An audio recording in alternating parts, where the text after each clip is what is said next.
నమస్తే. Municipality, corporation ఎన్నికల్లో టికెట్ల పంచాయతీ చాలా రసవత్తంగా మారింది. ఇప్పుడు పార్టీలో పోటీ చేసేటువంటి అభ్యర్థుల వెతుకులాట ఇప్పుడు పార్టీలకు కష్టంగా మారిపోయింది. ఒక పార్టీ నుంచి ఇద్దరు ముగ్గురు టికెట్ ఆశించడం, చాలా ఏళ్ళుగా పార్టీని పట్టుకున్నటువంటి నేతలను కాదని నిన్న మొన్న వచ్చినటువంటి ఆర్థిక బలం, అంగబలం ఉన్నటువంటి నాయకులకే పార్టీలు ప్రయత్నిస్తున్నాయంటూ చాలామంది పార్టీ పైన అలకపులుతూ ఉన్నారు.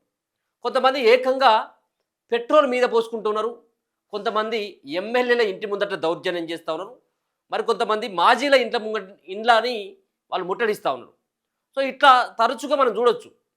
ఉన్నటువంటి మున్సిపాలిటీ 116 మున్సిపాలిటీలో ఎన్నికలు జరుగుతున్నాయి, 7 కార్పొరేషన్లో ఎన్నికలు జరుగుతున్నాయి. ప్రతి దగ్గర దరిదాపుగా ఇదే సీను. అసంతృప్తులు ఎవరైతే ఉన్నారో వాళ్ళంతా బగ్గుమంటా ఉన్నారు. టికెట్ ఇవ్వకపోవడం, కార్పొరేటర్గా వాళ్ళకి అవకాశం ఇవ్వకపోవడం పట్ల వాళ్ళంతా కూడా బగ్గుమంటా ఉన్నారు. ఆ పార్టీ నేతల తీరు పట్ల, అక్కడ కొత్తగా వచ్చినటువంటి లీడర్లకి, కొత్తగా పార్టీలోకి వచ్చినటువంటి వాళ్ళకే అధిక ప్రయారిటీ ఇవ్వడం పట్ల మరి పార్టీ నాయకత్వాన్ని సైతం విమర్శిస్తున్నటువంటి వాళ్ళు కనబడతా ఉంది. ఇప్పుడు మనం కరీంనగర్ టౌన్ విషయానికి వచ్చిన తర్వాత 30 సంవత్సరాలుగా బీజేపీ పార్టీనే పట్టుకొని బీజేపీ పార్టీలో వివిధ హోదాల్లో పనిచేసినటువంటి బేతి మహేందర్ రెడ్డి 30 సంవత్సరాలు అవుతుందట ఆయనే. కానీ ఆయనకు కార్పొరేటర్గా 24వ డివిజన్ కార్పొరేటర్గా ఆయనను కాదని కేవలం వారం 10 రోజుల ముంగట వచ్చినటువంటి బీఆర్ఎస్ పార్టీ నుంచి ఆ పార్టీలోకి వచ్చినటువంటి వ్యక్తికి టికెట్ ఇవ్వడం పట్ల అదంతా కూడా ఆయన విమర్శిస్తూ ఉన్నాడు. ఒక పక్కన పార్టీ నుంచి వెళ్తున్నప్పటికీ, బాధ ఉన్నప్పటికీ, ఇక నేను ఈ పార్టీలో ఉండలేను, నాకు ఈ పార్టీ సూటబుల్ కాదు అని బీజేపీ పార్టీలో 30 సంవత్సరాలుగా పనిచేస్తున్నటువంటి వ్యక్తి, వివిధ హోదాలో పనిచేసినటువంటి ఈయనే బేతి మహేందర్ రెడ్డి. ఆయన అడ్వకేట్ కూడా ఈయనకు మొండి చేసి చూపెట్టింది, ఈయనకు టికెట్ ఇవ్వ. సో ఇదొక్కటే కాదు, బేతి మహేందర్ రెడ్డి ఒక విషయమే కాదు. సో చాలా విషయాలలో ఇప్పుడు ఉన్నటువంటి పార్టీ కూడా మరి ఏమి ఆలోచిస్తుందో తెలియట్లేదు. మరి గెలుపు గుర్రాలు అంటే మరి వీళ్ళంతా గెలుపు గుర్రాలు కాదా? అన్ని పార్టీలు అయ్యే మాట అంటా ఉన్నాయి, మేము గెలుపు గుర్రాలకే టికెట్లు అంటూ.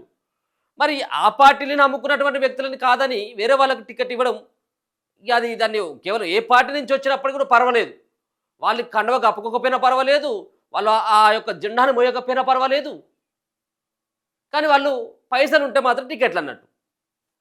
ఇగో ఇది ఆయన రాసినటువంటి లెటరు.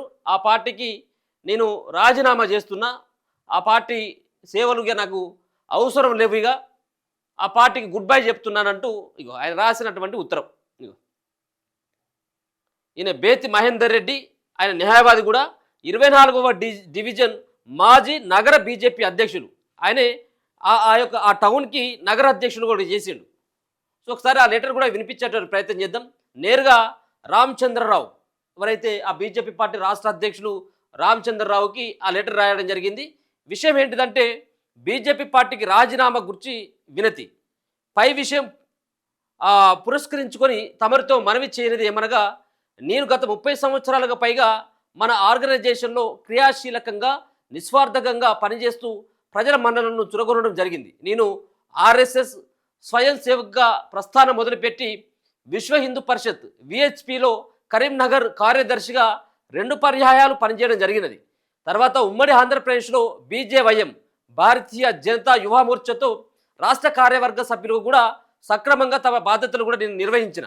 తర్వాత బీజేపీ కరీంనగర్ ప్రధాన కార్యదర్శిగా 2 పర్యాయాలు, అలాగే బీజేపీ కరీంనగర్ నగర శాఖ అధ్యక్షుడిగా 2020 నుంచి మార్చి వరకు ఆయన కొనసాగిందట.